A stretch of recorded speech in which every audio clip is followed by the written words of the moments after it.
Hi, this is Phil Landers, designated broker at Keller Williams Real Estate Company. Today, we're going to have career conversations with Phil, where we're going to showcase our top agents. We're going to be learning about their systems, their strategies, and their mindsets on building big businesses. We're changing lives and living the dream.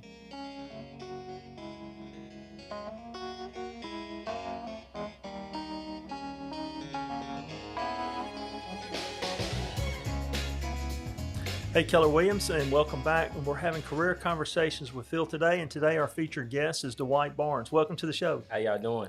Great, Dwight. Hey, listen, let me ask you something. So, what were you doing before real estate? Before real estate, I recently had graduated from Ole Miss, and I got into the business of sales, and I was selling appliances, TVs, mattresses, and for Cowboy Maloney's. For Cowboy Maloney. So you got a degree from Ole Miss. What was the degree in? Business with a minor in entrepreneurship. Entrepreneur. Okay, Right. Great. And so you were working for Cowboy Maloney. Were you pretty good at doing that? Yes, I would say so. Became the top salesman my second year.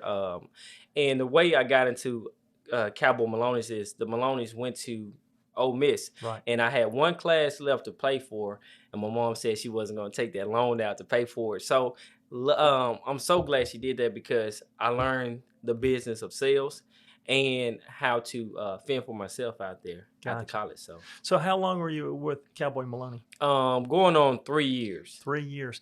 And so why did you shift into real estate? Well, I saw how much money I made selling appliances. I said, well, I should get out here and see how far I can take it in another industry. And I actually have a family member here with Keller Williams. Oh, who's that? Foley. Foley. Yeah, I didn't know Foley was one of your family members. Yeah. He's close enough. We call him family. Gotcha. So he told me about real estate and said, hey, you should really join KW. I see that you have a passion for sales and you're doing good at Cowboy Maloney's. Right. Why not come over here and give real estate a try? And so I did. So let's talk a little bit about that transition, because this is an important thing. We have lots of agents that transition from full-time careers. I transitioned out of the oil and gas industry into real estate. I don't know if you knew that or No, not. I didn't know. Yeah. And so your transition really from sales to sales, but it's from appliances to real estate. So Dwight, when you transitioned, when you said, yeah, I'm going to do real estate, did you just shut down Cowboy Maloney and say, here's my last day? Or are you working in Cowboy Maloney until you got a sale? Tell me about that transition. Of course. So I did not just say, hey, I got my license, let me quit. Yeah. I didn't go that route. I did do real estate part-time. Got it. However, I believe in big goals and big dreams. So I had this great idea. I said, man, I'm going to get my license and I'm going to be rookie of the year. And then I started to, see the real estate is different. It's a really, you have to really be in there enough to even gravitate that much business. So after a while, I was like, you know what? In order for me to do what I want to do in real estate, I'm going to eventually have to let go of my full-time career and jump out there. So tell me about that process of letting go of your full-time career and jumping into real estate. So I don't want to get too personal, but can you give me an idea of what you were making at Cowboy Maloney? My second year, I went from $36,000 my first year, and then I went to $71,000. So you walked away from a $71,000 job to come into real estate with no guarantees, no paycheck. Tell me a little bit about that, because we have other agents who are looking at doing the same thing, and I think they could learn from what you did and how you did it and what it took. Well, the first thing would be, how did you go from $36,000 to making $71,000? Right. And that would be, I put in so much time into Cowboy Maloney's. I mean, I was there from beginning, from the open time to the closing. And it was at a point where I didn't have any off days. And I put it on myself. With sales, you can work as much as you want. That's right. We did have a base pay, but the base pay wasn't enough in my eyes to, keep going. So it wasn't a 71,000 base. It was commission driven, a lot of it. It was definitely. So it was commission. Mostly commission. And I heard you say that you were working lots of hours. Right. Does that include Saturday and Sundays? Or it was every day. 7 days a week. I was pretty much there every day, to the point where my wife and I had our son, Kingston, and it was really taking a toll on me. I really wanted to be home with my family, and I couldn't get away. I couldn't stop myself from staying at that job to make that money, to be the top guy, and then going home late at night. My son's already sleeping. So I said, man, something had to happen. So there was no balance in your life at that No point. balance at all. No balance in your life. So you run across Foley, and he says, hey, real estate, and he says, hey, Keller Williams. And so tell me about your journey with Keller Williams. You've been with Keller Williams how long now? 2.5. 2.5 years. 2.5, right. Going on 2.5 years. Tell me about your journey at Keller Williams. How did you get started with Keller Williams? How did you do? What were you thinking? What are you doing? Okay, so when I came here, I sat down. Mark Simpson was the team leader at the time. Gotcha. I sat down, spoke with him, and then he asked me would I sign right away. And so what I did was I said, well, let me at least look at another company and see what they have to offer. Sure. And I went to one of the boutique companies here in Central Mississippi, but they have a big, somewhat of a good following. Gotcha. So I went there, and the vibe was different. No one ever called me back. I didn't get a chance to speak with the broker. The agents all looked at me funny for coming in. But here, KW, everybody was smiling, saying, hey, welcome, and all that good high spirit, which is weird in sales. Coming from the environment I came from to here, I was feeling, that's why I wanted to see another company, because I was like, nobody could be this nice, and this sales. But the difference was here, people was more willing to help. Gotcha. And show you the way versus the environment I came from in sales. It was every man for himself in a sense. Gotcha. Gotcha. Okay. So I'm going to pivot a little bit. We're going to talk more specifically about your career here at Keller Williams and how you've been doing. And honestly, you've been a rock star in Keller Williams. I see you as the rookie of the year type personality. And a lot of it is driven by the activities that you do. Right. You're almost fearless in the way you approach the business. So my question to you would be, do you know your numbers? Do you know your numbers? Right. I know some of it, somewhat. So last year you did, in a 12-month period, you did $3.6 million, and this year you're at $3.8 million. Your business is actually up 98.4%. Congratulations! Thank you. So what do you contribute that success to? I would say I'm seeing the work that I put in last year, from what I felt was rejection from people not getting the listings right away, or someone not calling me right away. Now I'm starting to get those calls. Now I'm starting to say, hey, I remember you when you came to my neighborhood. So what you're saying now, you're getting the calls. What has made the difference in you getting those calls now? Is it just that you're persistent? Right.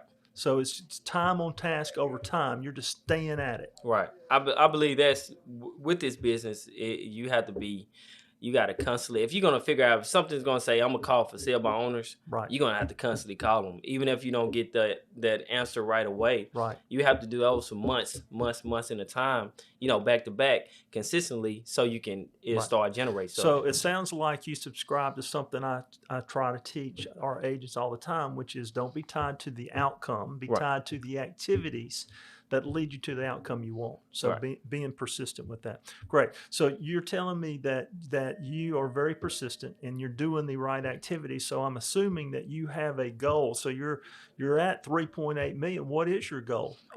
My goal right now is to close 40 units for the year. Okay. And right now at the end of the month, I'm projected to have 20. So 20. I'm projected to be 19, 20. So we're halfway through the year. And we're halfway there. So if I understand you correctly, if we're at 3.8 million, are you saying that by the end of the year we're going to be somewhere around 6 or 7 million? Yeah, I pray so. I would definitely love that, right? Absolutely. Well, so here's the thing: anything I can do to support you to do that, I want you to know that I'm all about Dwight and want to help you do that. Yes, sir. So look, last year you capped out and you received 100%. What did that feel like to get everything you make? Oh, it was great. If everything except the taxes, still have to pay those taxes though. We all do. Right. They want theirs and they're gonna get theirs. Right. But it was a great feeling. Honestly, even I would say, I told an agent before, just having $1,000 check feels like a lot of, you say, have you ever experienced anything like that before, to get every single penny? No, not ever. So I don't know if I may have asked you. So what are you doing different this year over last year? Because again, your numbers show that your business is growing. Have you changed any strategies, or it's just because you've been in the business now 2.5 years that it's like that snowball effect? It's starting to get a little momentum with the activities you've been doing. Now it's starting to accumulate. Well, I want to piggyback off one of the things that you said. You said it's about the basically falling in love with the activity. Gotcha. And not the results. I have a saying that I faithfully tell myself every morning. Don't focus on the money. Focus on the job, providing the service, and then the money will come. That's right. So it's one of those things, because when you start to focus on the money is not going to come just right away. Gary wrote a book, Millionaire Real Estate Agent, and it says it's not about the money, it's about being the best you can be. Right. When you're the best you can be, the money will absolutely follow. Yes, sir. So what I've done this year, I've done more buyer seminars. Gotcha. I hosted that and had some closings from there. So I saw that, added some more to the activity, figuring out what is the effective way and the most efficient way to door knock. Gotcha. What adds value. I've gotten listings from doing this, saying this on the flyer versus saying this on the flyer. Gotcha. I've gotten buyers. And one thing I would do is, regardless of where I'm at, I'll pass on my card. We're in the grocery store. Right. We're in a shopping center. You got to pass out those cards. If they're within 3 feet of you, you're getting you got to pass those cards out. And that I truly believe, the more cards you pass out, the more people you speak to, the more your business will grow. Gotcha. So it's all about the numbers. It's all about the numbers. The numbers. So I heard you say something that you changed your scripting up. Mm-hmm. Okay. So on your flyers and things like that, you found some are more effective than others. Is that a trial and error method, or are you reaching out to other people that have gone before you in this business and learning from them? Well, YouTube is a great source Gotcha. And then we have some top agents within the KW franchise that door knock and doing it successfully. Right. So just listening to what they're doing, what brings value to the customer or the client. Most people, you tell them, hey, I just sold a house here. Well, you lost them. They're not thinking about selling a house. Right. But what if you tell them about this that's going on in the surrounding area? Or what if you tell them about the days on the market? Just hit them with a different, tell them about what you've done. Something that's of value to them. Right. And something that's something similar and small as the days on the market or price per square foot. That may. Right. Yeah. So we have a plan, and you're following scripts. I heard you say that. Yes, mm-hmm. You're following some scripts when you go to the door knock. Do the scripts give you a sense of peace, so it overcomes any kind of fear of rejection you may have? Right. I feel like, knowing what you're going to talk about and how you're going to approach mm-hmm. this person that's coming out at the door to a stranger, having a script and knowing what you're going to talk about, it shows that you're coming from contribution. Got it. Figure out what the contribution is. So I've heard that from other top agents, that they're coming from contribution. Right. Coming from contribution. Let's pivot just a little bit and talk a little bit about you. So, Dwight, what are you doing to improve Dwight? What kind of books are you reading? Right now, I'm reading the book Contagious. Contagious. Tell me more about that. It's just basically telling about different products and how they caught on, or different subjects and why they catch on, and just figuring out what, and it's perfect for our industry. What makes me stand out? What makes another agent stand out, and why? Is it monetary, or is it do clients prefer monetary gifts, or do they prefer something that makes them feel good, within? And so that book is called Contagious. Right. Perfect. And you'd recommend that? I definitely would. What kind of classes are you attending? Getting ready to attend Bold 2.0. Okay, so you've been to Bold before? Twice. So you're a 2-time attendee. 3 times, I'm sorry. You've been to Bold 3 times? Mm-hmm. Well, congratulations. Thank you. So Gary says you have to attend a class about 6 to 7 times before you really start to get it. And I know we have some agents in our market center that's been to them at least 7 times. Right. And the thing that I've noticed is that the agents who are really our top agents have attended it 6 and 7 times. So are you looking forward to Bold 2.0? I am. The first time I did Bold, I was a part-time agent, so I really didn't get a chance to really. I didn't I had a backup plan, which was the full-time job. Gotcha. And so the other time I did it, I was full-time agent, so really had to take advantage of. So tell me, how did Bold change your life or your business? Bold has changed my life by the way the clientele that I go after now. At first when I started door knocking, I was just door knocking places where, I was just happy to tell anybody I was in the industry. Now I look at places that sell fast. What subdivision sell at a certain time frame and a certain price point. So days on market. Right. So did you learn that through Bold? Well, it was just a way of learning value and not being afraid to even approach that certain clientele. So this is about you and the books you're reading, the training classes you're taking. Have you ever been to Mega Camp or Family Reunion? I have been to Family Reunion. Okay. Tell me more about that. That was I think it doesn't have enough days for that time. So much going on. Right. I met some great agents out there. And just to be around agents that's doing 60 million and more. So it expands your thinking? Right. And so there's a lot of opportunities to learn new things and take nuggets back that you can implement.